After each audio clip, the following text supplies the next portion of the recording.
Voilà. Est-ce que maintenant vous m'entendez?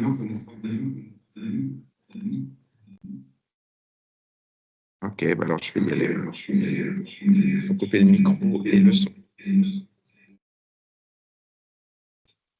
C'est bon? Ouais. Il y a encore de l'écho.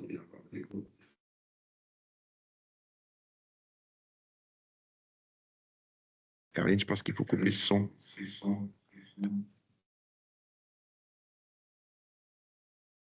C'est le 16e webinaire, mais on a toujours autant de mal. Hein.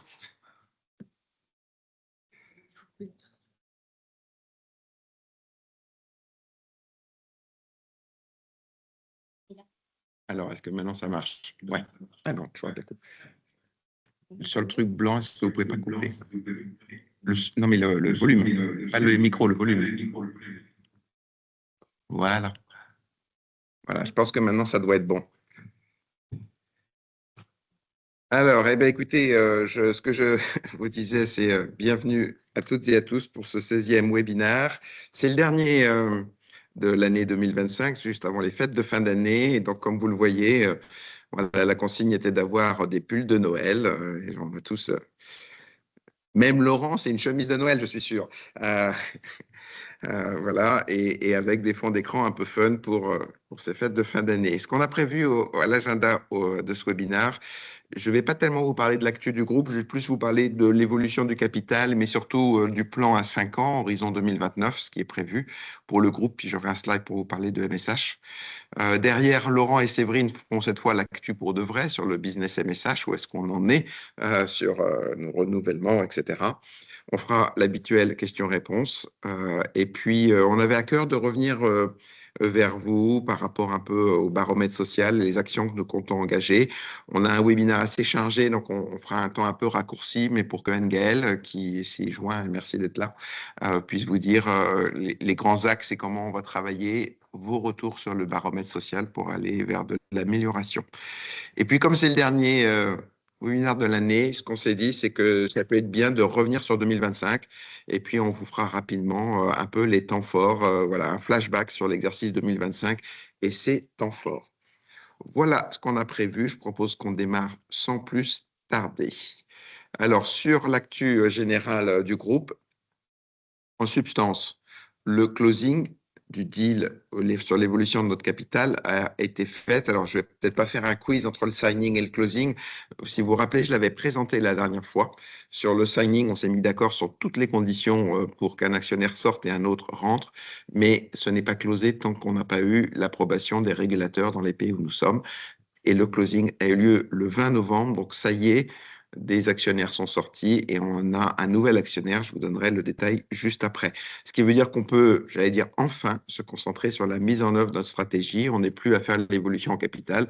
Maintenant, on peut dérouler le plan. On a l'avantage, et vous le verrez également, on part sur une position un peu relativement forte, donc on a une bonne base pour démarrer et puis on a une belle ambition derrière, avec quand même, si on se dit les choses, un exercice 2026 qui se présente, qui n'est pas simple, parce qu'il y a une conjoncture économique, on a un peu des vents de face, et on a quand même un nouvel actionnaire qui attend une capacité à faire le budget.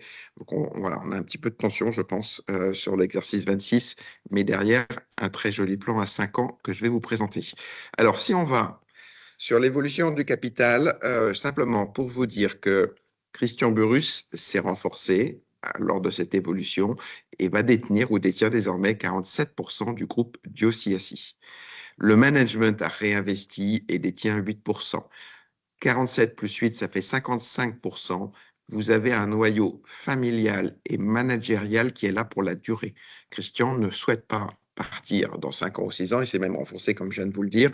Il est là pour, il m'a dit, ça doit passer 2 générations, donc il est là pour une durée assez longue, ce qui fait que la destinée du groupe est garantie, entre guillemets, puisque le contrôle du groupe est entre les mains de Christian et celle du management.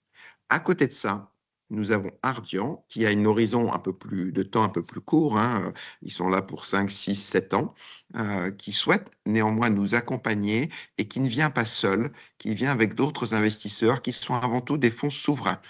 On a 2 fonds souverains chinois, China Investment Corporation, on a également Silk Road Fund, on a un fonds souverain d'Abu Dhabi, Mubadala, on a un fonds souverain du Qatar, Qatar Investment Authorities, et un fonds souverain français avec la BPI. Donc, c'est assez marrant de voir qu'aux côtés de l'actionnaire Ardian, il y a d'autres actionnaires qui sont avant tout des actionnaires étatiques, des fonds souverains, dont le but est de favoriser notre croissance et de nous aider à créer de la valeur et bien sûr d'en tirer les bénéfices au moment où ils sortiront, mais avec une adhésion forte à ce qu'est notre projet. Donc voilà, donc la structure capitalistique est désormais relativement claire et relativement simple. Si on va sur le slide suivant, vous allez voir que notre point de démarrage, je l'indiquais, est très intéressant. Nous sommes aujourd'hui, Dieu aussi assis, le 20e courtier mondial si on regarde au niveau du chiffre d'affaires réalisé. Ce qui est vachement intéressant sur cette slide, c'est pour ça que je voulais vous la présenter, regardez le pays d'origine de tous les courtiers au-dessus de nous. Il doit y avoir 4 Anglais et tout le reste, ce sont des Américains. Donc en fait, dans le top 20, il y a un courtier non anglo-saxon. Et ici, alors on est toujours le premier de quelque chose, hein, mais ça veut dire que nous sommes le premier courtier mondial qui n'a pas une origine, un siège en Angleterre ou aux États-Unis. Donc c'est une très belle base et c'est ce qui a plu à un certain nombre d'investisseurs. Je peux vous dire que quand je vais en Chine et que je parle avec les autorités chinoises et que j'explique que nous ne sommes pas américains et que nous sommes le premier non américain, le premier européen, ils ont un sourire qui va d'une oreille à l'autre. Voilà, donc voilà cette belle base avec une jolie croissance. Et derrière, si on va sur le slide suivant, une volonté de croissance importante. Vous voyez que par rapport à ce 1,3 milliard d'euros que nous réalisons, on veut atteindre 2,1 milliards en 2029, ce qui veut dire une croissance annuelle moyenne de 14%. Comment va-t-elle être réalisée? Il y aura une partie qui est de la croissance organique. C'est ce que vous voyez un peu en bleu-violet. Et là, on va cibler pour les entités du groupe Biosiassi une croissance moyenne entre 7 et 8% par an, tous les ans, sur la durée du plan. C'est important. Et alors, petite parenthèse, MSH, la croissance attendue est entre 10 et 11% sur la partie organique. Donc, il est attendu de MSH une croissance de 10 à 11% tous les ans sur la durée du plan en organique. À cela va s'ajouter des acquisitions dont l'objectif est d'accélérer notre stratégie de développement. Et vous voyez, c'est la partie un peu plus rose au-dessus qui vient compléter la croissance de notre chiffre d'affaires pour atteindre les 14% en moyenne. Donc, on veut vraiment devenir un courtier d'envergure mondiale, grâce notamment à cette croissance organique ciblée et à ces acquisitions, mais résolument avec des racines européennes, donc différents des anglo-saxons qui sont plus importants aujourd'hui sur le marché. Alors, comment on va faire ça? Vous avez là les ambitions. Déjà, peut-être un mot, on avance sur deux jambes. Une première qui fait 30% du chiffre d'affaires que sont les spécialités. Ce qu'on met aujourd'hui dans les spécialités, c'est l'activité de courtage en assurance pour les navires avec Cambia Soriso, l'activité de crédit pour les entreprises et puis l'activité de santé internationale avec MSH. Peut-être demain, allons-nous nous renforcer sur les spécialités avec de l'activité de courtage en assurance sur les risques aviation et voire sur la réassurance. Dans les spécialités, on vise des marges un peu supérieures et des positions de leader mondial dans ces spécialités. Donc là, le terrain de jeu, c'est le monde, vous le savez très bien pour MSH. Et puis à côté de ça, la deuxième jambe, c'est l'activité de courtage aux entreprises, où on va leur proposer des solutions de gestion de risque et de financement de leurs risques pour les assurances de personnes, la protection sociale, et pour les assurances de biens et de responsabilité. Dans cette vision, on est le one-stop shop des entreprises et on va avoir une vision plus géographique, d'avoir un positionnement fort dans les géographies où on s'établit. Une fois qu'on a dit ça, les grandes ambitions, c'est de continuer à investir dans les spécialités. Comme je vous l'ai indiqué, on a des marges importantes sur ces métiers-là, donc on veut continuer à y investir et que ce ratio 30%, 70% soit à peu près le même sur la durée du plan. On veut par ailleurs renforcer notre empreinte géographique. Et quand on dit qu'on est un courtier racine européenne, la réalité, c'est qu'on est très français et on est le deuxième Suisse. Mais on n'est pas vraiment présent en Belgique, en Allemagne, en Italie, en Espagne, au Portugal, en Autriche, en Europe de l'Est, etc. Et du coup, l'objectif d'Ardian, c'est de nous accompagner probablement par des acquisitions, de manière à être plus présent encore en Europe, contrairement à aujourd'hui, sur les 5 ans à venir du plan. Et puis après, alors ça, c'est mon expression pour suivre sur la route de la soie. C'est une façon pour moi de comprendre la stratégie. Ça, c'est Pierre Donnersberg qui l'a eu il y a déjà très longtemps. Il a dit, on commence par l'Europe et puis après, je descends sur l'Afrique. Et vous savez qu'avec Oléa, on est maintenant le premier courtier en Afrique noire francophone et en Afrique du Nord avec ASK. Si on va la route de la soie, on va vers la Chine, hein, donc on va vers l'Est. On veut se renforcer en Afrique noire anglophone. On est en train d'acheter marche Ouganda, marche Botswana, et on regarde également l'Afrique du Sud, qui a des grands pays sur cette zone. Si je continue toujours en allant vers l'Est, Moyen-Orient, vous savez qu'avec NASCO, nous sommes le troisième courtier du Moyen-Orient. On vise néanmoins à se renforcer en Arabie Saoudite. Si je continue, il y a la Turquie. On regarde ce qu'on peut faire sur ce pays et peut-être y mener une acquisition. Si je continue encore vers l'Est, nous avons annoncé que enfin nous avons réussi l'acquisition de ce courtier indien qui s'appelle Unilight. Donc, on regarde ce qu'on peut faire sur l'Inde. Et si je continue encore vers l'Est avant d'atteindre la Chine, nous avons des projets d'implantation en Asie du Sud-Est. Alors, on en a pour MSH, mais on en a aussi au niveau du groupe. Donc, on voit un peu cette route de la soie que je fais à l'envers. On part de l'Europe et on remonte vers la Chine. C'est vraiment cette vision que nous avons et la volonté d'aller croître sur ces territoires. Et ce qu'on se dit, c'est qu'arrivé en 2029, aujourd'hui, 50% du chiffre d'affaires est fait en France, 50% hors de France. C'est plutôt d'avoir 40% en France et 60% hors de France. Une fois qu'on a dit ça, il y a aussi des notions de gouvernance. Aujourd'hui, on a tendance à avoir un contrôle fort sur les identités françaises au niveau du siège et beaucoup plus light sur les entités en dehors de France.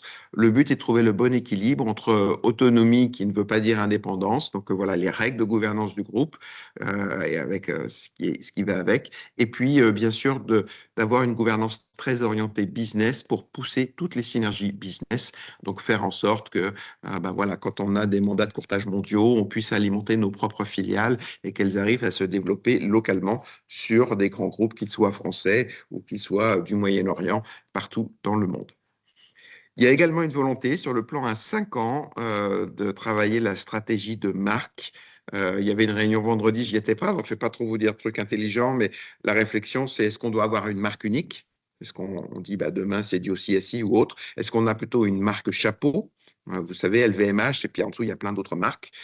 Donc, est-ce qu'on se donne une marque chapeau, puis après, il y a plein de marques dans la maison? C'est pas encore clair pour moi, peut-être ça le sera dans quelques temps, mais sur la durée du plan, on se dit qu'il faut quand même qu'on ait une vision un peu plus claire de la marque chapeau éventuellement que nous devrions porter. Et avec ça, va la marque employeur être collaborateur de Dieu CSI. Ça veut dire quoi? Et quels sont les attraits, les valeurs de cette marque employeur? Et puis le dernier point sur lequel Ardian a un peu insisté, c'est d'arriver à développer une stratégie claire sur la data pour mieux valoriser sur l'intelligence artificielle et sur l'innovation, de manière à ce que sur la durée de ce plan, on se renforce sur ces angles-là. Voilà. Et puis bien sûr, je le redis, on est en pleine phase budgétaire, elle n'est pas simple, donc d'arriver à bien démarrer 2026 quand il y a un nouvel actionnaire. C'est important de ne pas louper la première marche parce que sinon, on passe beaucoup de temps à contre-courant à essayer de rattraper un plan. Donc, c'est bien de bien démarrer avec après les idées claires sur ce qu'on veut faire et c'est les 5 axes que j'ai mis juste au-dessus. Voilà, avec ça, je vous ai brossé un peu la vision du nouvel actionnaire et de ce qu'on veut faire. Et puis un message dans tout ça, en fait. Alors, on a également, nous, 5 axes que je vais vous donner rapidement. Donc, le premier, c'est de viser un développement. Donc, on est d'abord, j'aurais dû commencer par ça, on a un plan de conquête sur les 5 années jusqu'à 2029 à venir. Donc, on veut résolument grossir et être le courtier préféré de nos clients, également des assureurs, puisque les assureurs peuvent être nos clients quand on fait de la gestion pour compte.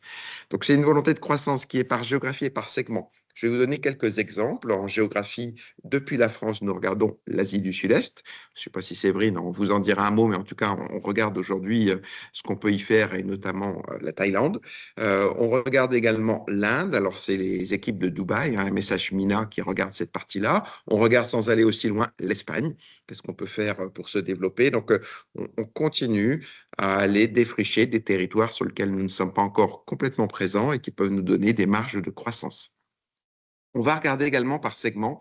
Vous savez qu'on veut faire plus de business individuel, on vous l'a déjà dit, mais on va aussi regarder par exemple le segment des étudiants et nous avons un projet de s'implanter, c'est le Canada, en Angleterre pour faire du business étudiant anglais comme c'est déjà réalisé par le Canada. Ils ont un gros business d'étudiants au Canada. Voilà, ils veulent répliquer ça au niveau de l'Angleterre. Le deuxième axe, c'est être un gestionnaire de qualité. Donc, c'est toute l'excellence opérationnelle, l'amélioration de nos outils qu'il faut qu'on embarque sur ce deuxième axe, de manière à faire vite et bien, qu'on ait des parcours clients qui soient appréciés avec une notion empathique par rapport à nos clients, mais aussi ils regardent combien ça coûte d'avoir un gestionnaire comme MSH et donc avec des coûts qui soient contrôlés. Si on fait ça, on ne fait pas tout. Et si je regarde demain, on sait qu'il y a un sujet autour de l'inflation sinistre. L'inflation des sinistres en frais de santé est plus élevée que l'inflation générale, ce qui pose un problème pour les individus, ce qui pose un problème pour les entreprises. Si elles ont des coûts qui croissent plus vite que leurs revenus, c'est pas simple. Donc, je pense que demain, il y aura une attention plus forte sur ce qu'on appelle le cost containment.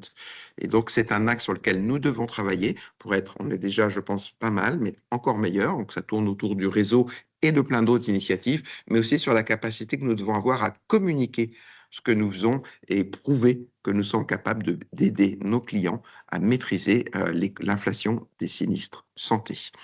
Et puis, il y a tout ce qu'on veut faire sur les services santé. On vous l'avait déjà dit, hein, donc tout ce que je vous dis là, vous le connaissez peut-être déjà en partie. On se dit que être un excellent gestionnaire, c'est pas suffisant, mais il faut apporter plus de care management, donc tout ce qui est autour des services santé, de la prévention, le disease management, le check-up et tout ce qu'on peut faire à ce niveau-là. Donc ça, c'est l'axe important qui doit créer une différenciation plus marquée pour MSH par rapport à nos concurrents.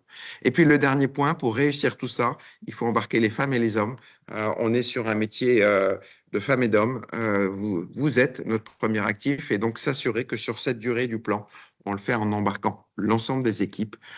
Il y aura de l'innovation, il y aura des changements forcément. On ne va pas rester comme on est pendant 5 ans, mais s'assurer que tout le monde suit, adhère et que voilà, on arrive à se transformer avec les femmes et les hommes que constitue MSH.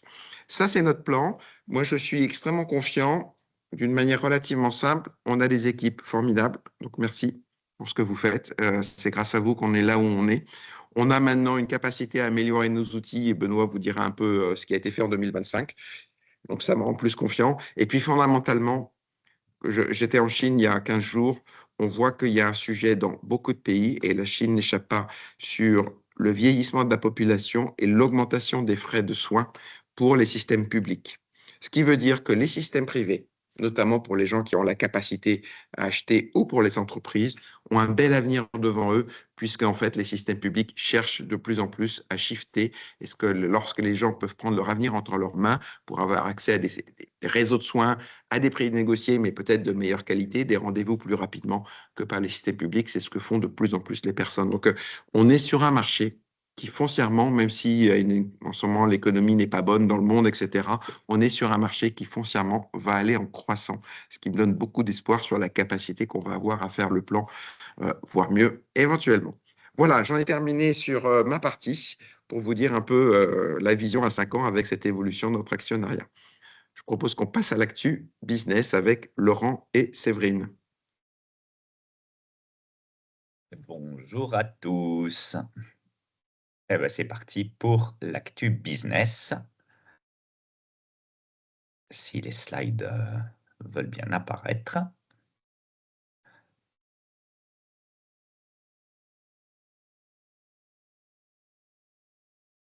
Non, ça défile pas.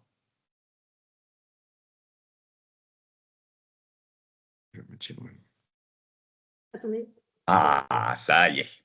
Alors, on y va sur les réalisations de l'année.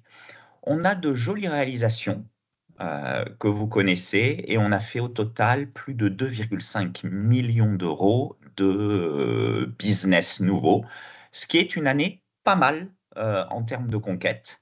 Il y a deux éléments qui se distinguent particulièrement.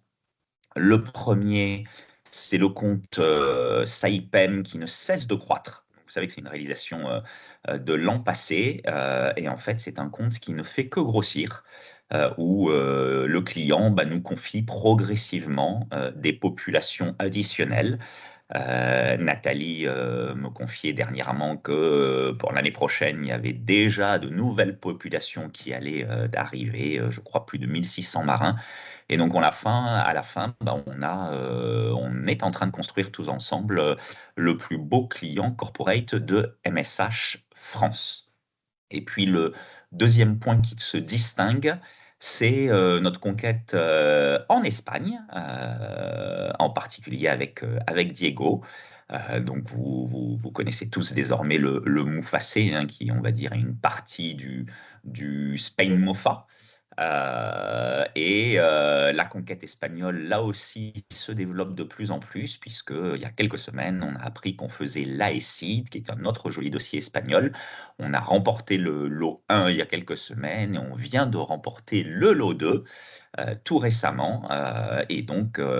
C'est joli, cette conquête espagnole qui s'inscrit dans la droite ligne de la conquête européenne, hein, qu'on vous avait annoncé il y a quelques temps. Donc, on était parti à la conquête de l'Italie, on a eu de jolis succès. On était parti à la conquête de l'Europe du Nord, notamment avec AIG, on avait eu des succès. Et puis là, quand on part à la conquête de l'Espagne, on a aussi des succès. Donc, ce développement européen, il est totalement réussi. Une fierté, alors c'est une petite ligne, c'est l'avant-dernière ligne, vous voyez marqué discrètement Swiss Life Allemagne. Ça, c'est une fierté aussi, parce que à chaque fois, je vous parle de l'Europe et de conquête européenne, et l'Allemagne, c'est quand même très important en Europe, hein. Et c'est quelque chose qu'on avait un petit peu de mal à percer, malgré le fait qu'on soit installé là-bas au travers de notre filiale BDAE. Et on se cassait un petit peu les dents, hein, sur le corporate en Allemagne, pour être tout à fait honnête. Les Allemands, en fait, sont très orientés vers leurs assureurs locaux, très fidèles à leurs assureurs locaux, à Allianz. Et on ne gagnait pas souvent, on va le dire comme ça. Et là, on est content parce qu'on a une première victoire. On a gagné un business TPA puisque Swiss Life Germany a décidé de nous déléguer une partie de son business IPMI avec une gamme. Ça y est, on met un premier pied en Allemagne via cette délégation de gestion qu'on a obtenue et on n'en est pas peu fiers. Voilà. Les opportunités, il y en a beaucoup. Comme d'habitude, il y a beaucoup de pipe. Ça, c'est quelque chose qui est très rassurant. On se dit qu'il y a encore beaucoup, beaucoup de choses à faire. Il y a notamment une baleine, hein, Eurocontrol. C'est un gros, gros, gros morceau. On vient de remettre notre deuxième copie la semaine dernière. On avait répondu il y a 1 ou 2 mois et puis l'appel d'offres avait été annulé puis relancé avec d'autres paramètres. On vient de remettre notre copie, une copie assez agressive. On verra, on verra. C'est un gros morceau, donc rien n'est gagné, mais on attaque. Et puis vous voyez qu'il y a bien d'autres dossiers. Celui qui est peut-être le plus brûlant dans les opportunités, c'est l'UEMOA, l'Union économique et monétaire de la West Afrique, sur laquelle on a remis là aussi une très belle copie. Et on va avoir la réponse cette semaine ou la semaine prochaine pour une implémentation d'où ne me fait pas les gros yeux au 1er janvier. Voilà.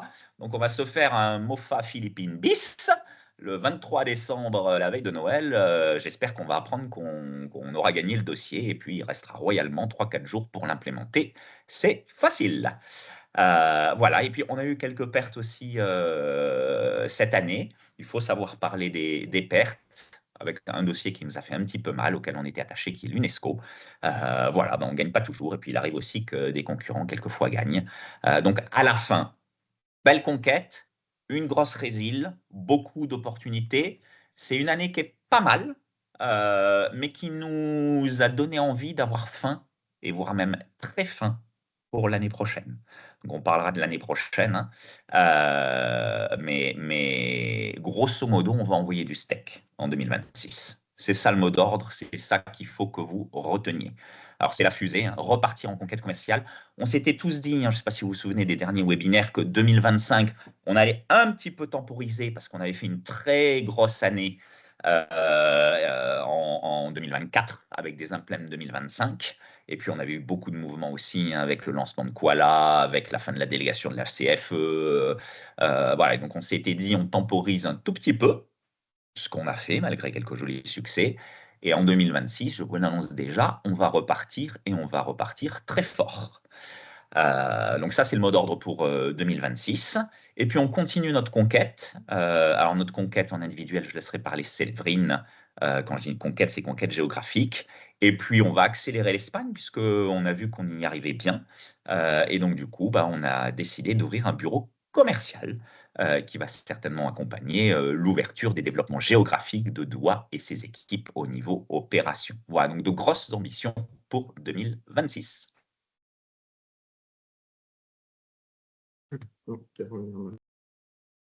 Allez, et j'enchaîne du coup. On va parler du banc de sardines, puisque ne l'oublions pas, une sardine pèse quelques grammes, mais se déplace en millions et globalement pèse 1000 fois une baleine. Un seul banc de sardines, c'est important de le dire. Du coup, lors du dernier WhatsApp, je vous ai présenté les chiffres de janvier à août qui étaient excellents, 30% de croissance, 94 000 € d'avance sur l'objectif. Et je vous avais présenté que le mois de septembre était en demi-teinte avec 1% de croissance seulement. On avait pris un peu de retard. À aujourd'hui, on a un peu plus de recul. Si on peut passer à la slide suivante, s'il vous plaît. Eh bien, malheureusement, le mois de septembre s'est confirmé en octobre et novembre. Donc, vous pouvez le voir, on a eu 3 mois assez compliqués avec une croissance de l'ordre de 0%. Enfin, globalement, on a fait les mêmes chiffres que l'année dernière sur ces 3 mois, et ce qui a occasionné un retard sur l'objectif. Alors, on va se le dire, on a eu beaucoup de difficultés. C'est un grand nombre liés à Nova, mais pas uniquement, il faut le dire. C'est vrai que les outils ne nous ont pas toujours aidés et je voudrais réellement en profiter pour remercier très chaleureusement nos équipes IT, MOA et MOE pour leur accompagnement. Je sais qu'on râle souvent en escalade parce qu'on est frustré par ces outils qui ne marchent pas toujours, mais je sais à quel point vous êtes toutes et tous très mobilisés pour régler au quotidien tous ces petits problèmes qu'on rencontre, ou gros problèmes d'ailleurs, et vraiment merci pour ça. Si on passe au slide d'après, le mois de décembre, eh bien, il est mieux. On est sur du 20% de croissance. On a repris quand même une certaine dynamique. Pour autant, vous le voyez, on a aussi des paliers, les 4 derniers jours qui ont été flat. Donc, c'est pas tous les jours facile, mais on y croit fort. On a un beau pipe. Et là encore, je voudrais encourager toutes celles et ceux qui vont nous aider à aller toucher la ligne d'objectif qui est tout là-haut. Donc évidemment, les équipes commerciales, les équipes New App à Tunis, on compte sur vous. Je sais que ces dernières semaines de l'année sont toujours très challenging, mais on y croit beaucoup. Et je ne veux surtout pas oublier les équipes médicales qui ont un rôle essentiel dans tout ce processus. Et là aussi, je les remercie parce que c'est une très forte mobilisation pour elles en cette fin d'année. Donc voilà, on va se le dire sur le dernier slide. C'est pas gagné. Si on atteint l'objectif de décembre, et vous voyez, il en reste un gros morceau, on aura encore 130 000 € de retard sur l'objectif. Pour autant, je voudrais dire que 130 000 € de retard, c'est quand même 300 000 € de plus que l'année dernière.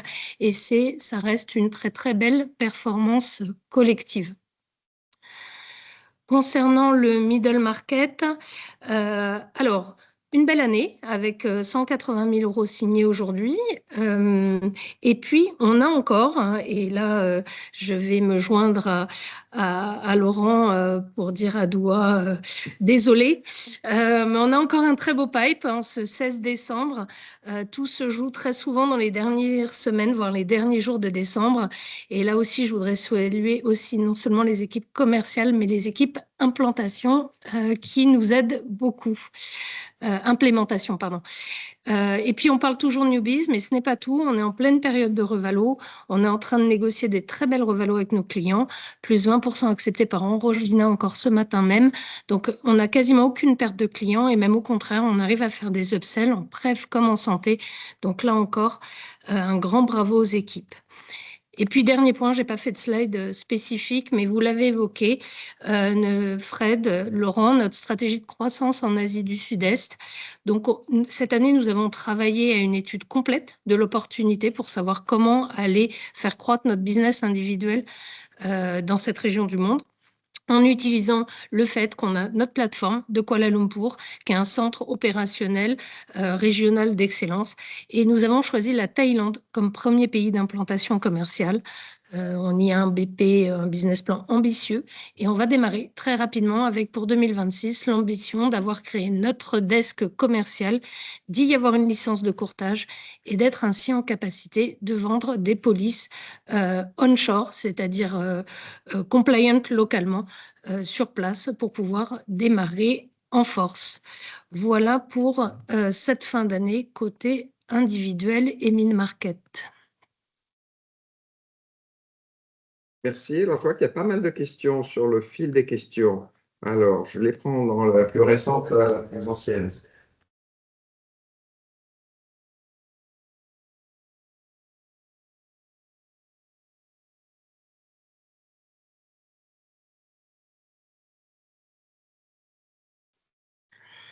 Pardon, alors, je pense qu'on ne m'entendait pas.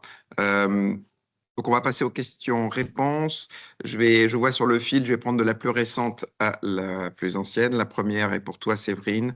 Idemia n'est-il pas déjà client? Tu l'as mis dans les opportunités, donc c'est peut-être une saturation. C'est peut-être une saturation et je laisserai Stéphanie répondre si elle le veut bien dans le chat. Bon, ben, on laisse Stéphanie répondre. Alors, dans le chat, toujours pour toi, Séverine, combien d'assurés individuels et dans le mid-market avons-nous en termes de Pax, pas en termes d'euros? Alors, en termes de personnes, nous avons environ 10 000 assurés individuels et mid-market, si je ne dis pas de bêtises, on doit être autour de... c'est une excellente question, je vais vérifier. Et Parce que ça entre-temps, a pas mal bougé, donc il faut que je revérifie. et Stéphanie répond, oui, c'est un changement d'offre à l'étude pour Idemia, donc effectivement une évolution des garanties qui est étudiée. Comment l'équipe mid-market a-t-elle procédé pour réaliser une belle année? Ah, excellente question. Euh, Pour l'équipe mid-market, le gros challenge, c'est d'avoir quasiment 500 comptes à gérer. Donc, beaucoup de travail, dit Stéphanie, en effet. Ces 500 comptes à gérer, donc en fait, finalement, ce sont des comptes qui sont extrêmement chronophages parce qu'une petite entreprise a besoin de presque plus de conseils qu'une très grosse, parce qu'ils n'ont pas des spécialités de la mobilité internationale, parce qu'ils ont globalement une certaine méconnaissance parfois. Quand une entreprise envoie ses 2, 3 premiers expats, eh bien, ils ont énormément de questions. Et donc, je pense que c'est la qualité de conseil, d'accompagnement et également, nous avons lancé un travail et les équipes y ont passé beaucoup de temps pour rebasculer en individuel un certain nombre de comptes trop petits et pouvoir gagner du temps et mieux accompagner les clients existants. Donc, je pense que c'est une démarche qu'on a entamée cette année, qu'il va falloir accélérer l'année prochaine, mais qui commence à payer. Super. Et donc, Adriane dit, oui, oui, c'est beaucoup de travail. Et Stéphanie rajoute plus de 200 études qui ont été réalisées pas mal cette année en prospection. Toujours pour toi, la question suivante. Sur les individus, on voit la croissance, mais on ne parle pas des résiliations. Est-ce qu'on peut avoir une visibilité sur ce qu'on gagne et ce qu'on perd, comme on le fait sur la partie collective? Très bonne question également. Alors, en effet, en fait, en individuel, on a légèrement augmenté notre durée de vie client qui est passée de 3,5 à 4 années en moyenne. Donc, ça veut dire qu'en moyenne, on a un pourcentage de résiliation qui a un petit peu baissé, mais pour autant qui est de 25% tous les ans. Donc, tous les ans, on a une baignoire qui se vide et qu'il faut remplir. Jusqu'à l'année dernière, on avait plus de résiliation que de nouvelles souscriptions chaque année. Nous avons croisé les courbes l'année dernière et donc je confirme que cette année, nous avons plus de souscriptions que de résiliation. Il faut qu'on arrive à les séparer encore plus, ces courbes, mais en tout cas, c'est une très bonne tendance. Et c'est vrai que c'est un business, si c'est une durée de vie de 4 ans, tu as 25% de Brésil tous les ans sur ton portefeuille. Donc, tu es toujours à remonter le courant, en fait. Alors, Laurent, il y a une question pour toi. On veut faire des baleines, mais comment s'y prend-on pour capter ces grosses baleines? On a tout aujourd'hui dans les mains pour les capter, les grosses baleines. Absolument tout. Le principal point qui nous manque ou manquait, c'était la décision de vouloir y aller. qui est une décision qu'on pèse à chaque fois avec tout le comité exécutif de façon très minutieuse. Parce que si on est tous extrêmement fiers de rentrer un très gros dossier, on sait aussi derrière tout le travail que ça génère, toute la mobilisation des équipes, mais aussi les risques de déstabilisation de notre qualité de service rendu au niveau des OP, au niveau du commerce, au niveau du réseau, au niveau de la technique. Et vous savez tous que s'il y a bien quelque chose sur lequel on met un point d'honneur, c'est qu'on serve systématiquement et du mieux possible tous nos clients en portefeuille. Et donc à chaque fois, la vraie réflexion que nous partageons au niveau du COMEX de MSH France, c'est est-ce que en rentrant cette très grosse baleine, on ne prend pas le risque de dégrader la qualité de gestion et de service de façon générale sur nos clients existants. C'est ça le vrai point. Et c'est pour ça d'ailleurs que cette année, en début d'année, on a dit attention, stabilisons tout ce que nous avons rentré au 1er janvier 2025. 2024 avait été une année historique. On a dit on a rentré énormément de business, va falloir l'encaisser. La CFE nous supprime la délégation de gestion des soins en France, il va falloir l'encaisser. On lance un nouveau bureau à Kuala, il va falloir l'encaisser. Et donc, compte tenu de tout ça, on avait dit on va y aller avec délicatesse sur les grosses baleines cette année, parce qu'il ne serait pas raisonnable pour nos clients et pour nos équipes que de leur dire vous allez monter quoi là en même temps que vous allez gérer la CFE, en même temps que vous allez gérer toutes les affaires nouvelles colossales qui ont été rentrées au 1er janvier, et en même temps que vous allez me rentrer des baleines. Et c'est pour ça que 2025, on a décidé de stabiliser la chose. Et c'est pour ça qu'en 2026, on vous annonce qu'on va repartir et qu'on va taper très fort. Donc, qu'est-ce qui nous manque? Franchement, rien. On a tout ce qu'il faut, on a les équipes, on a la volonté. Et donc, ce qui nous manque, mais je crois que vous avez la réponse là, hein, c'était la décision de repartir en conquête pour 26. Et comme elle a été prise, quelque chose me dit que fin 2026, à la même époque que dans un an, on sera en train de vous annoncer qu'on a réussi une ou deux très grosses baleines. Mais on en reparle dans un an. Et juste en complément, je sais qu'au niveau de d'OUA, on a regardé, on a fait des post-mortem sur OCDE et autres de manière à voir également tout ce qui peut être fait en accompagnement de transition, parce qu'une baleine a toujours un peu la boule au ventre quand elle doit basculer de prestataire, et donc comment accompagner ce mouvement. Mais on l'a bien dit, c'est vraiment la volonté d'y aller désormais. Alors, une question hyper importante. Où Fred a-t-il acheté son pull? C'est un cadeau de madame, alors je ne sais pas où il a été acheté. Je n'ai pas osé lui demander si c'était pour un concours de pull moche ou pas. Donc, voilà, donc je ne sais pas où il a été acheté, je suis désolé. Mais je peux me renseigner et la personne, anonyme, je peux toujours envoyer ça sur le fil. Une question sur les acquisitions. Beaucoup d'acquisitions ont été réalisées par le groupe par rapport à MSH, qui a sa dernière acquisition en 2017. On voit qu'il y a pas mal de projets dans le pipe. Qu'est-ce que l'on va réussir à en faire maintenant? Alors, je ne suis pas sûr de bien comprendre, mais j'imagine qu'en creux, y a-t-il des acquisitions prévues pour MSH?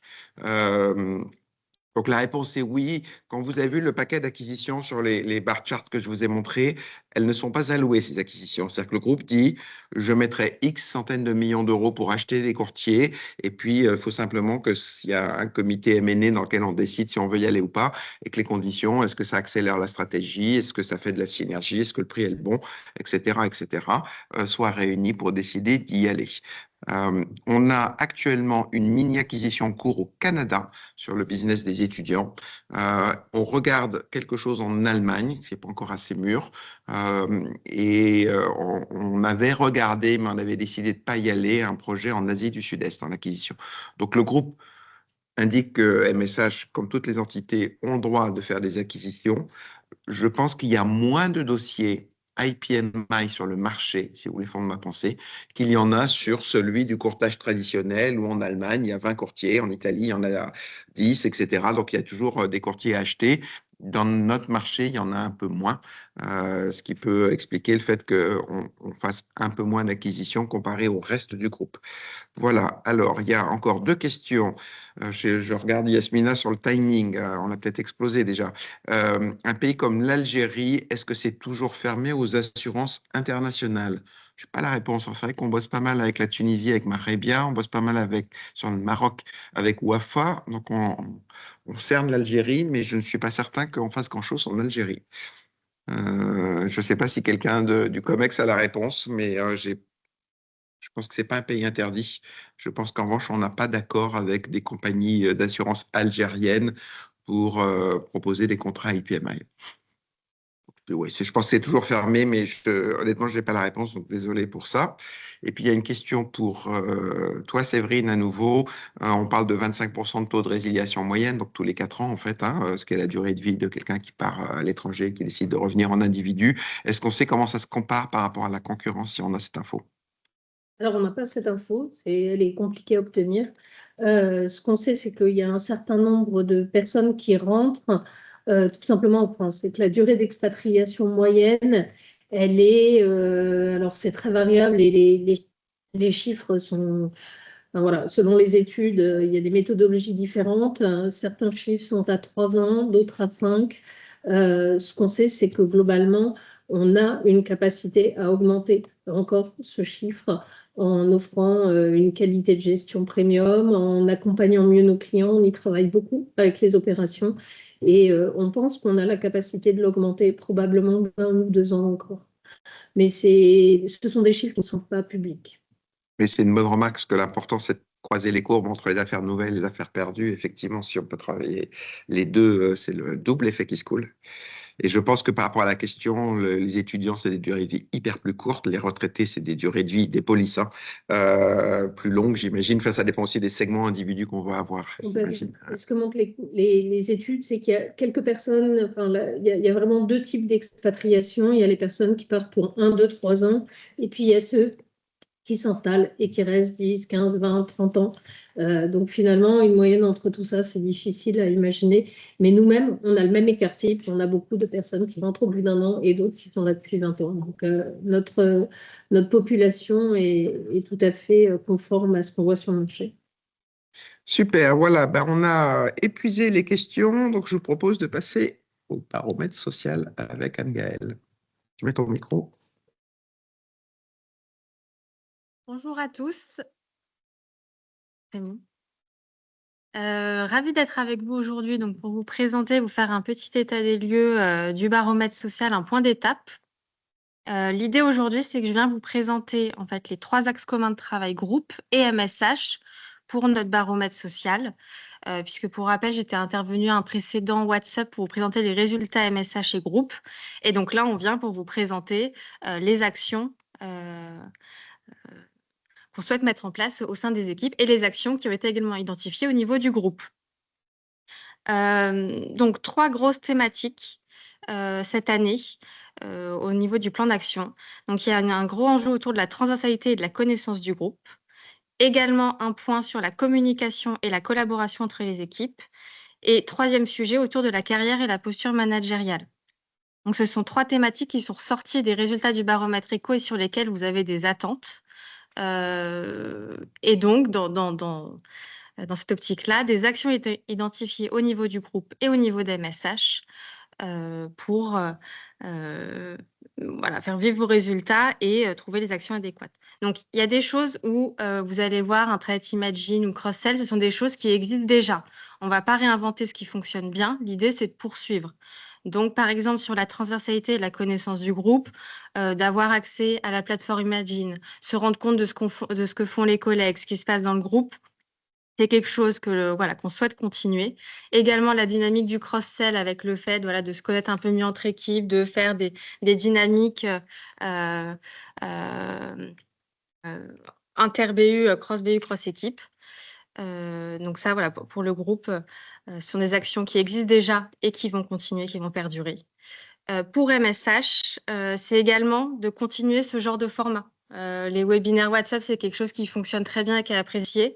Donc, c'est de continuer cette dynamique, de vous donner de l'information et au besoin, faire intervenir des personnes d'autres BU pour vous donner de la visibilité sur le groupe dans ce genre de format. Si je reprends la partie communication et collaboration, rien de nouveau côté groupe, c'est également autour d'Imagine et le fait de pouvoir s'informer sur ce qui se passe dans le groupe et ce qui se passe au sein des autres équipes. Et pour MSH, alors ça existe déjà, mais l'idée c'est de pouvoir potentiellement instaurer ou poursuivre des réunions cross-département où on sort du spectre de l'équipe, notre équipe, notre quotidien, et d'avoir un peu de visibilité sur ce que fait l'équipe à côté, le service d'à côté, la direction d'à côté, pour avoir un peu plus de transversalité et connaître en fait les contraintes de nos collègues pour mieux travailler ensemble. Également, booster la communauté Imagine MSH qui existe déjà, donc continuer à la faire vivre et c'est également un canal privilégié entre nous pour, partager les bonnes nouvelles, les succès, l'actu des équipes. Et également, on réfléchit alors, il a été arbitrairement mis dans cette case, le parcours d'intégration, il aurait pu être côté carrière, mais ça se mélange. L'idée, c'est d'avoir un parcours d'intégration commun MSH quand on a des nouveaux entrants. C'est quelque chose qui est déjà fait aux opérations, mais l'idée, c'est de le mutualiser pour qu'un nouvel entrant MSH, qu'importe sa direction, son service d'atterrissage, il ait un parcours commun qui découvre les autres services, les directions, et qui ne soit pas juste directement lancé dans son quotidien et ses équipes sans voir le spectre et ce qu'il y a autour. Concernant la dernière partie, qui est donc la carrière et la posture, on sait que c'est un point sur lequel il y a énormément d'attentes autour du baromètre social, puisque, pour rappel, c'était un des critères sur lesquels la note était la moins élevée sur les perspectives de carrière, les perspectives d'évolution. Donc, on sait qu'on a un travail à faire là-dessus. Donc, au niveau du groupe, juste pour rappel, ça existe déjà, mais on verra peut-être que ce sera amélioré sur la disponibilité des offres d'emploi sur l'intranet. Quand vous connectez sur Imagine, aujourd'hui, vous avez accès aux offres d'emploi dans le groupe. Pas que MSH, pas que France, mais également au niveau global et dans Talentsoft. Également pour vous accompagner dans votre carrière, dans le développement de vos compétences, dans votre employabilité, il y a une offre de formation groupe qui existe, donc qui est l'UNIDS. L'UNIDS, pour rappel, si c'est un site qui ne parle pas, ça veut dire Université d'Iosiassi. Donc, ce sont toutes les formations mises en place par le groupe pour vous aider à développer vos compétences, vos soft skills, etc. Donc ça, c'est au niveau du groupe. Pour MSH, en termes d'action, aujourd'hui, il y a une réflexion en cours et bien avancée sur la création d'une offre de formation métier qui va être vraiment dédiée à MSH, où vous avez un métier spécifique et l'idée, c'est de faire, de vous faire des formations vraiment cœur de métier. Et je sais que c'est un projet qui est en cours de construction et sur lequel on pourra potentiellement communiquer assez rapidement vers vous. Et également, un des points phares, je pense, du plan d'action, c'est la définition de parcours type pour les grandes familles de métiers. Dans cette optique de on vous manquait de visibilité sur votre la visibilité sur vos évolutions possibles, sur les parcours professionnels. L'idée, c'est de vraiment vous montrer les parcours types et de dire, par exemple, je suis gestionnaire, je rentre chez MSH en tant que gestionnaire, mais en fait, qu'est-ce que je peux faire? Comment je peux évoluer? Qu'est-ce que j'ai envie? Où est-ce que je peux aller? Quelle porte s'ouvre? Sachant qu'il n'y a pas de parcours prédéfini, mais c'est de vous donner des grandes orientations pour vous aider dans votre évolution au sein du groupe. Donc ça, c'est pour les grandes actions qui sont, vous le voyez, ce sont des actions quand même sur le long cours, où ça ne va pas se débloquer, se décanter du jour au lendemain. Donc l'idée également, et c'est la petite ligne que vous voyez sur ma slide, la fin de la slide, on a voulu mettre en place une action, ce qu'on appelle Quick Win, donc qui ne prend pas beaucoup de temps à mettre en place, qui ne vous demande pas beaucoup d'énergie, mais qui a des résultats visibles directs pour tous dans les équipes. Et cette initiative, cette idée, elle ressort notamment de l'atelier qui a été mené, qui a été mis en place suite à ma précédente intervention sur vos souhaits d'action. Donc, on a décidé de mettre l'initiative en place, mettre des visages sur un nom. Alors, c'est très simple. On va revenir vers vous très rapidement. Mais l'idée, c'est qu'aujourd'hui, vous voyez, typiquement sur cette réunion Teams, on parle à des initiales. Mais l'idée, c'est du coup de vous faire une petite campagne pour mettre des photos sur les outils, nos outils internes, donc nos outils de communication interne qui vont être Outlook, Teams, Imagine.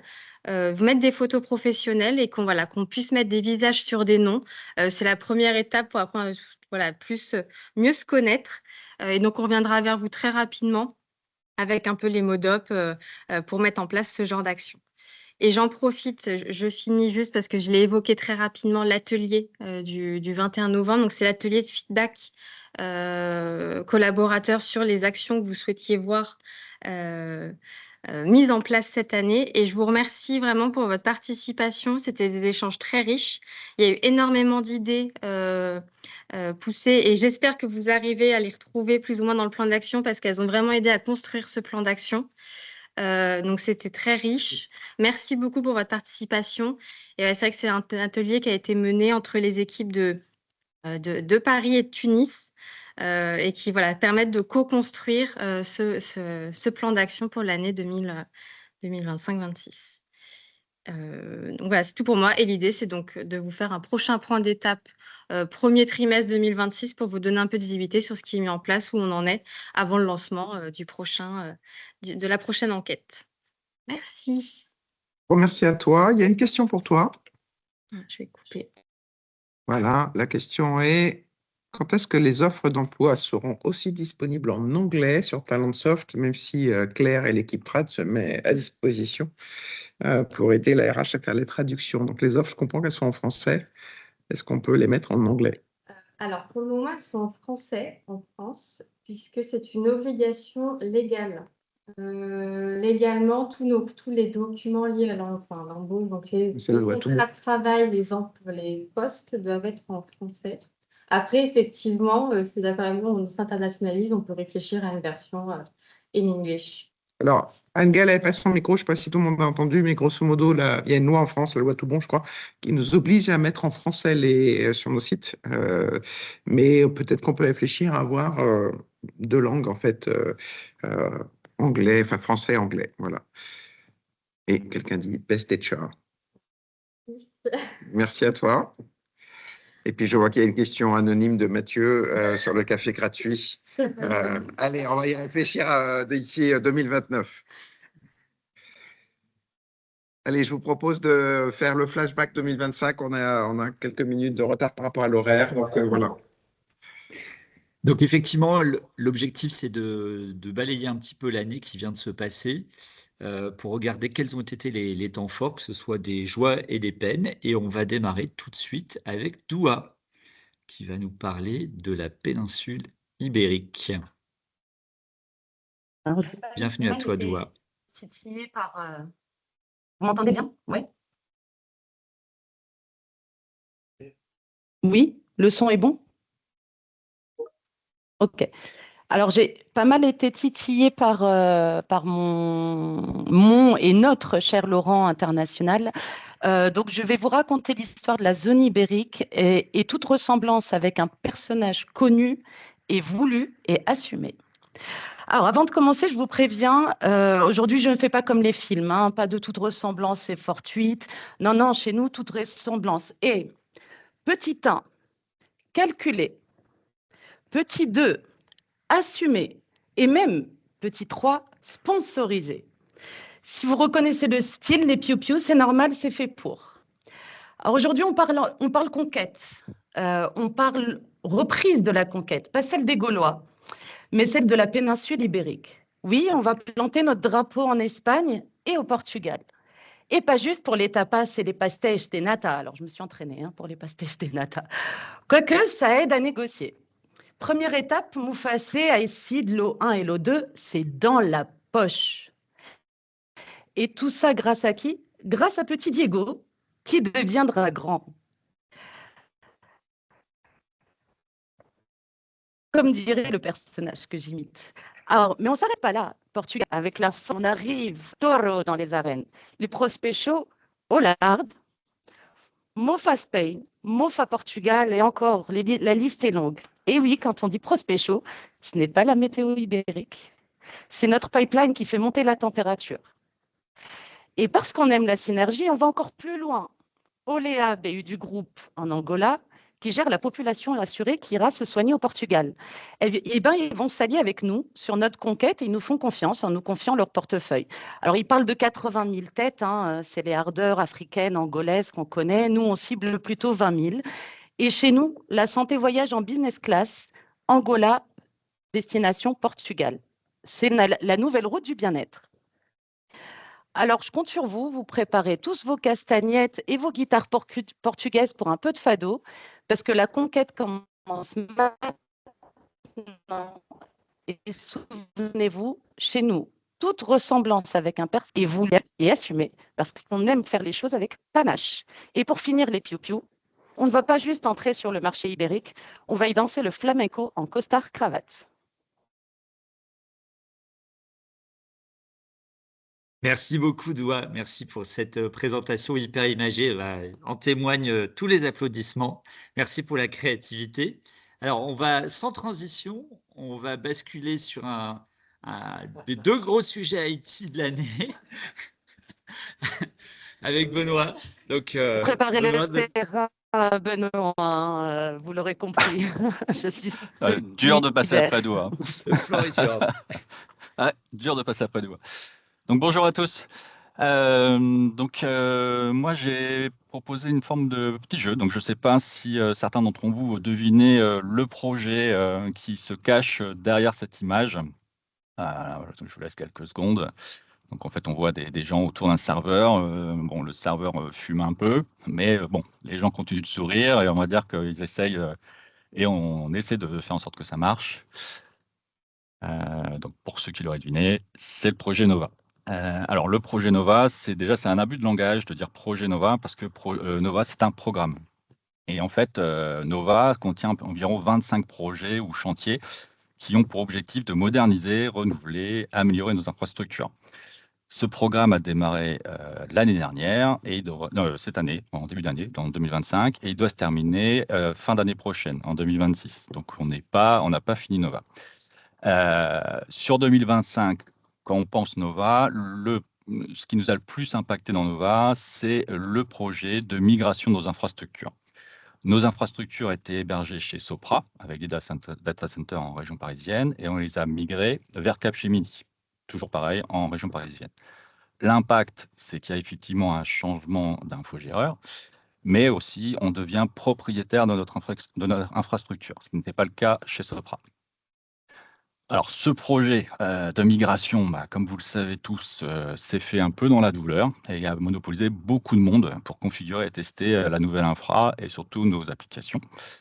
Et donc, je tiens à remercier, là je profite de ce moment pour remercier vraiment toutes les personnes qui ont participé à ce projet, qui n'était vraiment pas simple pour leur implication jusqu'au bout, mais également à tous les utilisateurs et le métier pour leur patience, parce que bon, on a enchaîné pas mal d'incidents, pas mal d'interruptions de service. Donc, merci à tous pour votre patience. Dans les prochaines étapes pour le projet Nova, il y a encore beaucoup de projets.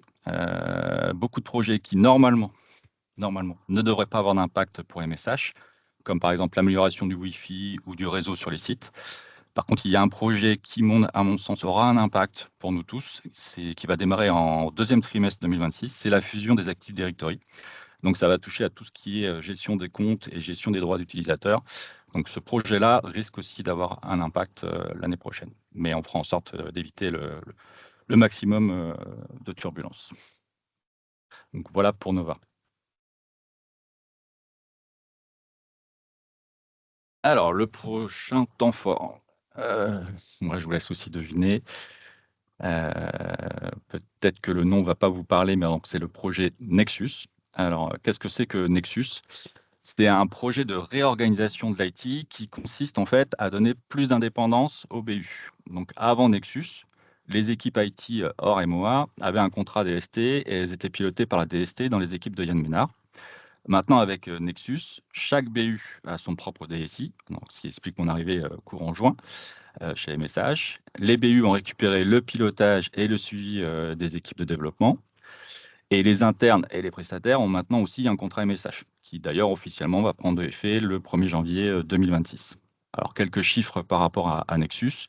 Côté MSH, on avait dans les effectifs 14 personnes dans l'IT, et maintenant on va passer à 51, donc avec 22 internes et 29 prestataires. Et côté DST, donc eux, ils vont conserver toute la partie régalienne, c'est-à-dire qu'ils vont conserver la gestion de l'infrastructure et le pilotage de Capgemini, la partie sécurité et l'architecture. Et ils vont piloter également, pour tout ce qui concerne les projets de toutes les BU, la Design Authority pour obtenir le go de démarrer un projet. Et pour les gros projets qui sont supérieurs à 200 000 €, il y a un passage obligé devant la DST au comité des engagements. Voilà un peu pour Nexus. Merci beaucoup, Benoît. Alors, on va passer de l'IT au commercial et à l'Italie en présence de Anna. On accueille bien chaleureusement. Merci Fabrice, bonjour à toutes, bonjour à tous, ravi d'être là. Donc aujourd'hui, en effet, je voudrais vous parler de Saipem SPA, notre technip italien. Donc c'est un leader mondial dans la construction et ingénierie dans oil and gas, présent sur tous les continents. Nous avons bataillé pendant un minimum 2 ans pour récupérer ce beau client dans la maison. C'était donc une longue bataille, une longue opération de séduction. Donc, l'objectif, c'était de récupérer la population des expatriés. Les expats, à l'époque, ne bénéficiaient d'aucune couverture frais de santé. Ils se faisaient rembourser leurs frais médicaux sur la base des notes de frais, tout simplement. Donc, MSH les a contactés pour proposer de designer complètement leur plan frais de santé. Nous avons lancé un appel d'offres à Surer et donc nous étions prêts de mettre en place cette population au 1er janvier 2025. Et là, 3 semaines avant la fin de l'année 2024, le client se manifeste pour nous dire finalement, on n'est pas encore pronti. En revanche, on vous propose de confier une nouvelle population, la population des locaux au Middle East, qui pèse 4 fois plus. Donc, on cherchait à récupérer les expats, on récupère les locaux au Middle East qui pèsent 4 fois plus. Donc là, oh là là, 3 semaines pour mettre en place ce nouveau contrat. Donc, grand mamma mia chez Laurent Bonhot et les équipes chez MSH Dubaï, mais ils ont relevé ce défi à la merveille. Donc, mise en place sportive et express. Parce que les clients ont dit, bon d'accord, maintenant, on y va avec les expats. Donc, une mise en place qui a été finalisée grâce à nos équipes France cette fois-ci, au 1er février 2025. Donc, on a été vraiment ravis et contents de cette mise en place. Et là, donc, on commence à travailler avec ce client dans la main. On le suit, on l'accompagne et en tirant le fil, on découvre tout un langage italien, tout un dictionnaire italien à la Saipem, les noms des nouveaux projets, ça va vraiment dans tous les sens. Et on découvre tout simplement qu'il y a de nouveaux projets, de nouvelles populations à récupérer chez ces clients. Donc, 1er février, les expats.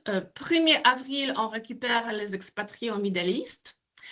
Un peu plus loin dans l'année, en juillet, on récupère les marins de Saipem et une première population en complément de la CFE. On sait déjà que l'année prochaine, on a la chance de récupérer la population française et on va du coup se présenter au syndicat pour justement convaincre de rejoindre MSH l'année prochaine.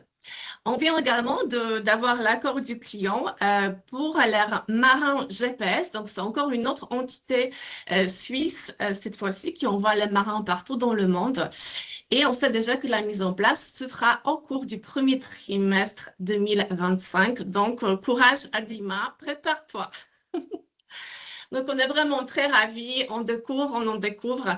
On se rend compte tout simplement que travailler avec Saipem, c'est un peu refaire l'histoire de MSH. Donc, on a vraiment fait preuve d'une grande adaptabilité, agilité. On a suivi ce client partout dans le monde. On a récupéré plein de projets et on voit qu'il y en a encore beaucoup de choses à faire l'année prochaine.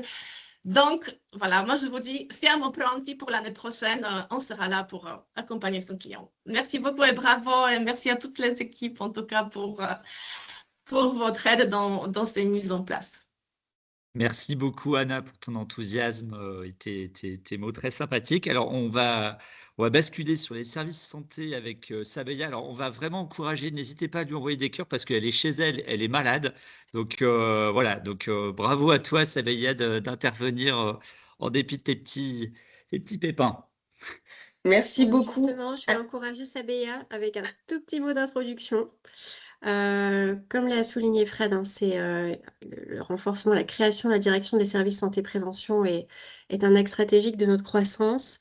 C'est très important en fait d'avoir en tête que c'est non seulement un axe qui nous permet de renforcer notre cœur de métier historique, celui que vous connaissez tous, mais c'est aussi une formidable opportunité de nous renouveler sur quelque chose de nouveau, la prévention, les services, aller davantage vers le conseil et de répondre à une demande croissante de nos clients, puisqu'en fait, nos clients voient de plus en plus leur parcours comme un continuum, pas seulement le sinistre qui arrive de temps en temps, mais le soin tout au long de la vie, et ça passe par la prévention, comme vous le savez. Et comme on parle de renouvellement, ça nécessite un certain mindset, ça bouscule un petit peu nos habitudes, il fallait une nouvelle énergie et des nouveaux profils, et je passe tout de suite le relais à Sabeya. Ça fait donc quelques mois que la direction a été créée. Avant Sabeya, nous avons eu le plaisir aussi d'accueillir Bénédicte Moncomble en début d'année. Voilà, je laisse Sabeya vous en dire plus sur le programme. Il va se passer beaucoup de choses en 2026. Mais je voulais un peu insister sur sur ce volet en fait de renouveau. C'est une très grande opportunité pour MSH. Merci beaucoup, Amandine. Bonjour à toutes et à tous. Alors, je me suis connectée, j'ai vu le pull de Fred et comme moi j'avais un pull un peu tristoun, j'ai essayé de compenser avec un fond d'écran un peu kitsch parce que je n'avais pas un aussi joli pull sous la main. Donc, comme le disait effectivement Amandine, on avait déjà une offre santé, une offre bilan de santé, mais il y a vraiment aujourd'hui une ambition beaucoup plus large en matière de prévention. Donc, on le voit à l'écran. Donc, merci Yasmina, parce que vous voyez, nos avatars, ils sont incroyables. Bénédicte et moi, on a l'air de deux adolescentes, c'est formidable. Donc, merci beaucoup pour cette belle cure de jouvence, c'est magnifique. Évidemment, le succès ne peut être que collectif.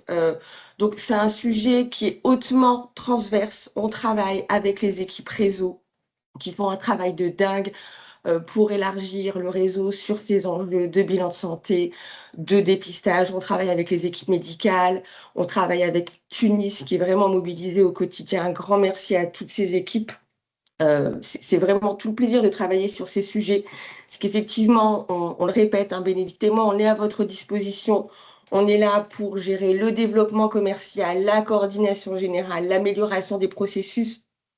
Mais il y a vraiment aujourd'hui une demande de plus en plus forte de la part de nos clients. On parle d'aller chercher des baleines. On a bien tous en tête qu'on ne peut pas gagner de grands comptes si on n'a pas une offre servicielle et une offre prévention qui est très solide. Donc vraiment en quelques mots, je pense que tout le monde a en tête l'existence sur des bilans pré-expat. Donc aujourd'hui, on a le run, y compris sur ce run, il y a des travaux qui sont en cours sur l'amélioration des processus, l'amélioration des documents juridiques. On remercie aussi d'ailleurs la direction juridique avec qui on travaille.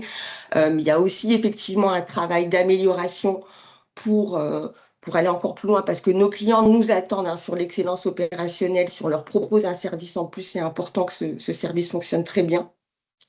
Et sur la partie all staff qui est évidemment un levier de croissance qui est important pour nous. On a déjà Renault et Quance qui sont en cours. On a aujourd'hui, pour Equance notamment, c'est vraiment un beau succès hein, à l'échelle de la France puisque c'est un compte PSFI. Aujourd'hui, on a une opportunité d'élargissement à l'international. On est très dynamique sur la partie commerciale. On croise les doigts sur la haute Total Énergie. On a rendu notre copie hier sur Pierre Fabre. Merci aux équipes commerciales avec qui on a travaillé, Arthur notamment.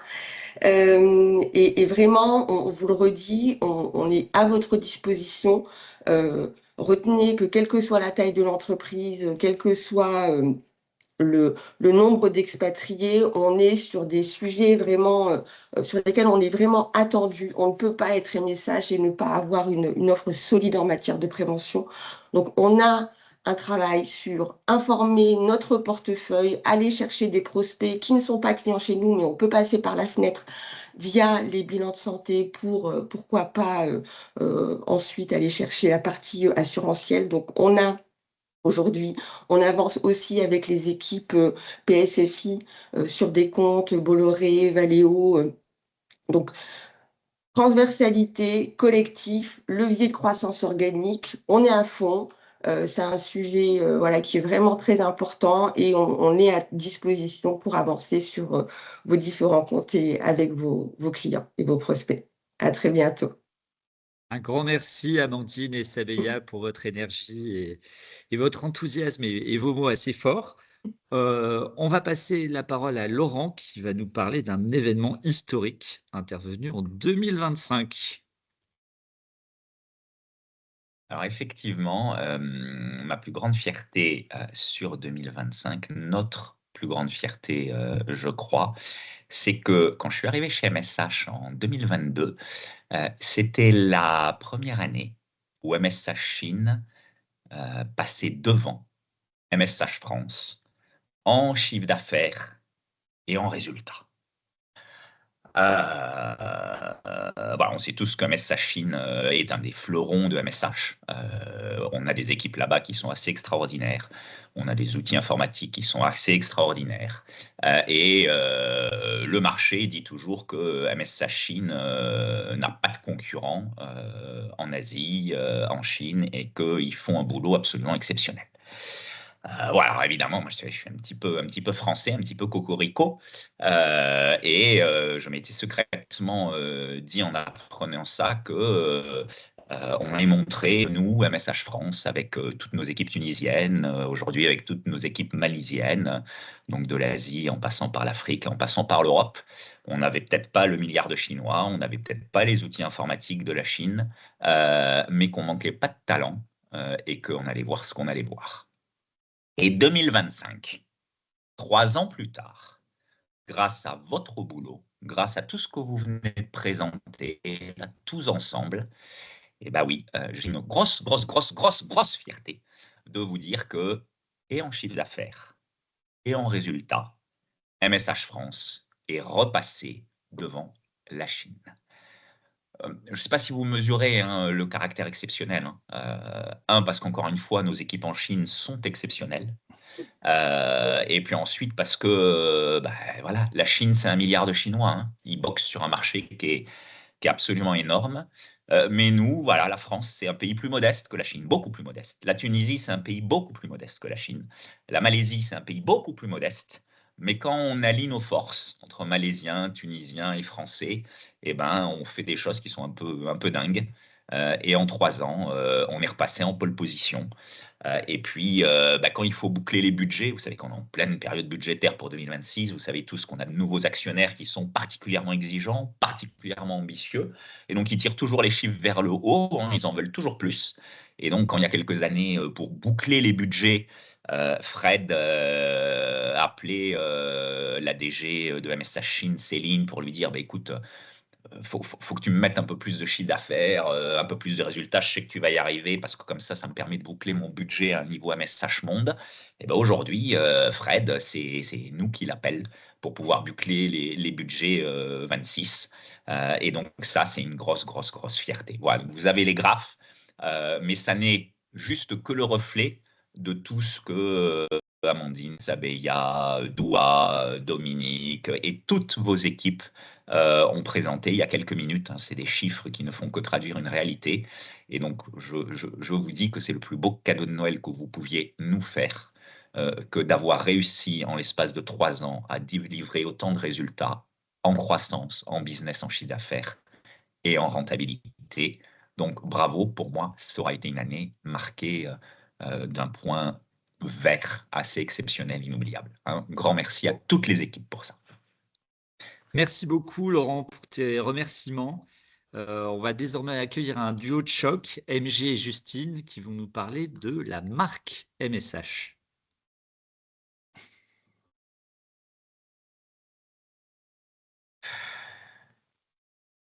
Alors, est-ce que vous m'entendez? C'est bon? Alors, c'est un temps fort, mais en fait, c'est surtout le début d'une grande histoire. Tout est parti de petites remarques qu'on pouvait entendre un peu partout, à droite à gauche, des remarques régulières qui peuvent paraître anodines, mais qui en fait le sont pas du tout. Heu, on fait tout comme NR, on n'a pas de différenciation, on ne sait pas forcément comment présenter nos atouts et aussi peut-être un constat, c'est qu'on n'a pas forcément tous le même niveau d'information sur nos forces et du coup pas forcément toujours le même discours. Et finalement l'identité de marque MSH, elle était un peu floue, un peu perdue dans tout ça. Alors qu'en fait si, on en a plein des différences et MSH c'est une très, très forte identité, c'est une très belle personnalité. C'est notre humanité, nos valeurs, la diversité des équipes, c'est la vision et la mission qu'on se donne dans notre travail au quotidien. Et c'est justement sur ces piliers-là qu'on a construit la plateforme de marque et que je voudrais rapidement vous rappeler aujourd'hui. Tout est mouvement et nous, on est là pour accompagner toutes les mobilités et pas seulement géographiques, mais aussi sociales et professionnelles. Nous sommes le partenaire santé de toutes les mobilités parce qu'on offre la meilleure couverture, en tout cas la plus adaptée, partout dans le monde. Nous sommes capables d'un niveau de sur-mesure impressionnant et en partie parce que nous sommes sur place, partout là où nos assurés sont. Nous sommes passionnés, indépendants, humains et nous sommes en mouvement. Et justement, notre devise, je vous le rappelle, c'est Health in Motion. Et cette devise, en fait, on l'incarne au quotidien par le dynamisme et le travail des équipes, par les process d'amélioration continue, par les services médicaux en constante évolution, par notre capacité de réaction et d'adaptation avec les clients et lors de situations d'urgence, et en fait par tellement de choses que je pourrais vous citer encore. Mais aussi, si on veut être un peu plus terre à terre, c'est des assets concrets qui évoluent. Vous avez découvert un magnifique film de marque à la Summer Party, mais plus récemment, le site. Et je vais laisser Justine vous présenter ça. Bonjour à tous et merci MG pour la mise en valeur du travail qui a eu lieu sur la marque et la plateforme de marque. Donc effectivement, comme MG le rappelle, la première application à destination de nos prospects et des clients que vous avez pu voir, c'est le site vitrine MSH qui a bénéficié cette année d'un long travail de renouveau. Donc effectivement, ce qu'on voit en priorité, c'est l'aspect graphique pour lequel nous voulions qu'il reflète d'une part notre nouvelle identité de marque, mais il y a un gros aspect sur lequel on voulait travailler, c'est de faire en sorte que le site soit à la hauteur de nos ambitions commerciales. Donc pour ce faire, on a surtout souhaité travailler sur l'expérience utilisateur et mettre l'utilisateur et donc le prospect, le client et les partenaires au centre de nos réflexions. Donc on a étudié les besoins de nos prospects, les besoins de nos clients, ceux de nos partenaires, mais également ceux de l'interne, à travers de nombreux ateliers qui ont été menés. Et c'est ce qui nous a permis, d'arriver à des parcours, pour lesquels, l'idée c'est que chaque client potentiel doit trouver le produit qui correspond à son besoin ou pouvoir contacter l'équipe commerciale qui lui est dédiée et qui pourra, répondre le mieux à ses questions et l'orienter vers, la meilleure des solutions qu'on puisse lui proposer. Toujours en ayant en tête, l'idée d'accompagner les ventes, de gagner en reconnaissance de marque, en positionnement face à nos concurrences. Donc là, le site France a été mis en ligne début novembre. Les sites de Dubaï et du Canada vont être harmonisés de la même manière et ils sortiront tous les 2 d'ici février 2027. Et sans m'engager de trop sur 2026, pardon. Sans m'engager de trop sur l'année 2026, il y a également d'autres assets digitaux qui vont bénéficier de ce revamping. Je pense notamment à l'application MSH, à l'espace assuré, j'en dis pas trop. Et je laisse à nouveau la main à MG pour vous expliquer les futures applications de la plateforme de marque. Merci à tous. Merci Justine. Donc vous avez vu que nos chartes de présentation PowerPoint, elles ont commencé un peu à évoluer. En fait, elles sont en train d'évoluer en ce moment même.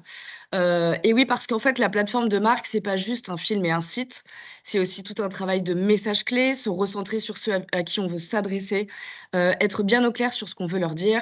C'est harmoniser notre discours, nos chartes, faire évoluer les outils digitaux.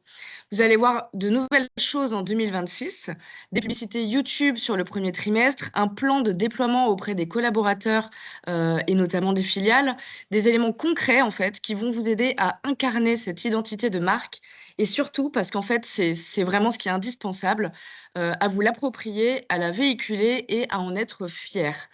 Et donc merci parce qu'en fait c'est vous qui faites l'identité des messages. Merci beaucoup, MG. Alors, vous vous demandez bien par quoi on pouvait conclure. Donc, j'espère que vous êtes prêts à ce qui vous attend. Euh, je passe la parole à Séverine et à Dominique.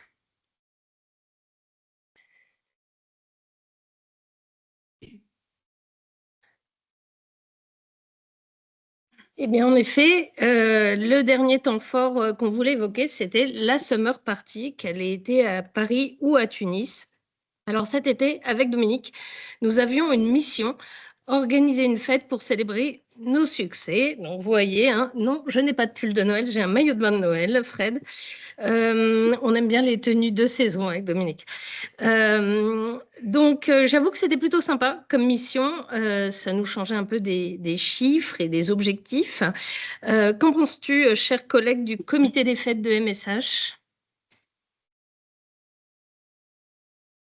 Tout à fait, Séverine, tout à fait. Alors, petit message subliminal et personnel à l'attention de Frédéric. Si ça pouvait faire partie de nos objectifs, ça nous irait bien. En fait, je referme la parenthèse.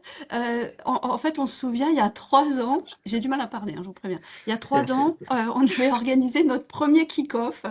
Alors, pour les Parisiens uniquement, on se sentait un peu seul. C'était la première fois qu'on se rassemblait tous ensemble. C'était le temps d'une après-midi, d'une soirée.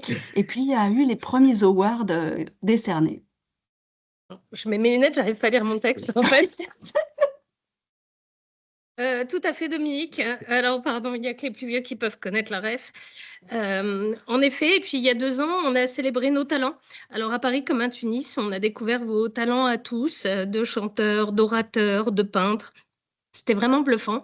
On en reparle encore souvent. Et depuis, les awards sont venus un incontournable, toujours copié mais jamais égalé, le rappelle régulièrement Dominique. Ouais, et puis cette année, on a décidé de faire quelque chose d'un peu twisté, alors très orienté autour de nos succès et légèrement décalé. Voilà. Et voilà. Et voilà. Et donc, l'idée, c'était de se retrouver pour célébrer les succès, c'est vrai, mais surtout le fait qu'on fait un métier qu'on aime et avec des gens qu'on aime. Et surtout avec beaucoup de cœur. Et ça, c'est quand même super fort. Tout à fait, Dominique. Alors, si on peut revenir sur quelques événements, quelques moments marquants de ces 2 soirées. Tu veux parler du discours de Fred? Bah, le meilleur, hein, Fred. Alors, le discours de JN. Ah, encore meilleur. Les awards. Alors non, c'était ça le mieux, désolé JN. Je sais, les shootings en tenue de sport avant l'événement. Et la vidéo making-of de ces shootings. Et moi, je retiens la soirée absolument magique et féerique, tout en blanc, à Tunis.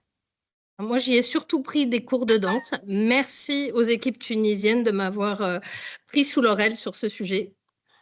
On a quand même aussi beaucoup et très bien dansé à Paris. On a même failli faire de la natation quand la pluie a commencé à couler dans la salle.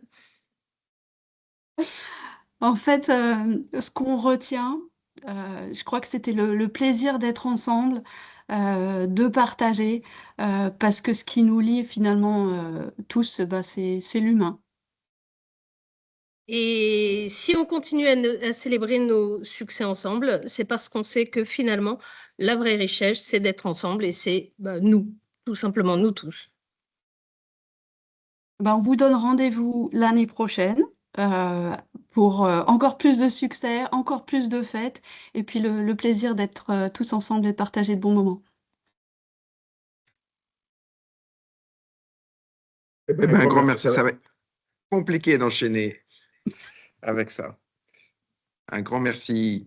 J'espère que vous avez pris autant de plaisir à suivre ce webinaire que nous l'avons eu à vous faire, la rétrospective 25, et puis à vous parler de ce qui est devant nous. Voilà, quand je vous disais que j'étais confiant sur l'avenir, je suis confiant aussi parce qu'on a des gens bien autour de nous et on fait effectivement un métier qu'on aime avec des gens qu'on aime. Donc, merci pour ce rappel. Voilà, vous recevrez le replay de ce webinaire et vous aurez avec le QR code pour faire remplir le questionnaire de satisfaction. Donc, s'il vous plaît, faites-le bien. Comme ça, on aura votre feedback et on verra comment s'ajuster à l'avenir, même si je pense que j'aimerais bien que Dominique, elle soit en casque sur tous les webinaires. C'était quand même trop drôle. Donc, voilà. J'ai un problème de place pour mes grosses joues, en fait. En tout cas, c'était un vrai plaisir d'être ici pour ce webinaire. Effectivement, je ne sais plus ce que tu as dit, Mathias, mais c'était en roue libre total. Mais c'était un vrai plaisir. On a eu une belle année. Donc, un grand merci à vous toutes et à vous tous pour ce qu'on a réussi à faire en 25 ensemble. C'est un vrai plaisir, une vieille fierté pour moi. Et je pense que les membres du COMEX se joignent à diriger MSH avec des gens aussi bien. Et puis, du coup, voilà, 2026 en avant pour de nouvelles aventures. Mais avant, profitez des fêtes de fin d'année avec vos amis, avec vos familles, comme vous le souhaitez, recharger les batteries. On a un bel exercice 2026 devant nous. J'ai aucun doute qu'on va encore performer et continuer à bien progresser pour notre plaisir à tous et toutes. On vous embrasse.